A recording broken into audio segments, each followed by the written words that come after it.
आंबेडकरवादी संघर्ष समिती आरक्षण वर्गीकरणाच्या विरोधात व आंबेडकरी समाजाच्या जिव्हाळ्याच्या व महत्त्वाच्या मागण्यावर भव्य अशी निदर्शने जिल्हाधिकारी कार्यालयावर करण्यात आलेले आहेत। या निदर्शनाच्या माध्यमातून या राज्य सरकार आणि केंद्र सरकारकडे ज्या आमच्या मागण्या आहेत त्या मागण्या आम्ही कलेक्टरला देणार आहोत।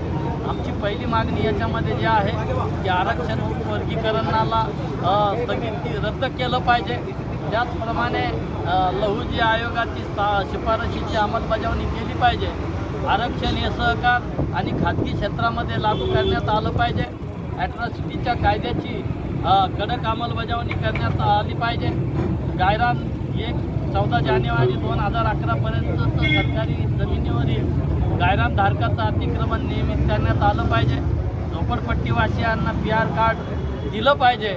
विविध मंडळामार्फत मागासवर्गीयांना जे काही कर्ज वाटप झालेलं आहे ते 31 मार्च 2026 पर्यंत कर्ज वाटप माफ झालं पाहिजे। कारण 2017 ते 2026 पर्यंत शेतकऱ्यांना 3 वेळेस कर्जमाफी देण्यात आलेली आहे, परंतु इथल्या मागासवर्गीय सुशिक्षित बेरोजगाराला कर्जमाफी देण्यात आलेली नाही आहे। हा दुजाभाव आणि जातीयवाद या ठिकाणी सरकार करत आहे असा आरोप या समितीच्या वतीने करण्यात येत आहे। या ठिकाणी बँकेकडे जाणारे कर्ज प्रस्ताव जे आहे ते 3 महिन्याच्या आत बँकेवाल्यांना निकाली काढले पाहिजे।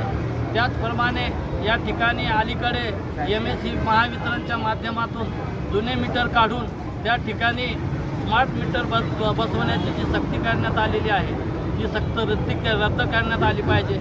त्याचप्रमाणे SIR जे आहे त्याच्यासाठी तुमच्या मतदान यादीचं टॅली केल्या जात आहे त्याला 2 महिने मुदतवाढ दिली पाहिजे। ह्या असंख्य मागण्या घेऊन या ठिकाणी आंबेडकरवादी संघर्ष समितीच्या वतीने तीव्र अशी निदर्शने करण्यात आलेले आहे आणि या ठिकाणी या सरकारने आरक्षणाचं वर्गीकरण तात्काळ थांबवावं व इतर मागण्या ज्या आहेत त्या मंजूर कराव्यात। नसतं आंबेडकरवादी संघर्ष समितीच्या वतीने भव्य दिव्य असा मोर्चा काढण्यात येण्याचा इशारा या निमित्तानं देण्यात येत आहे।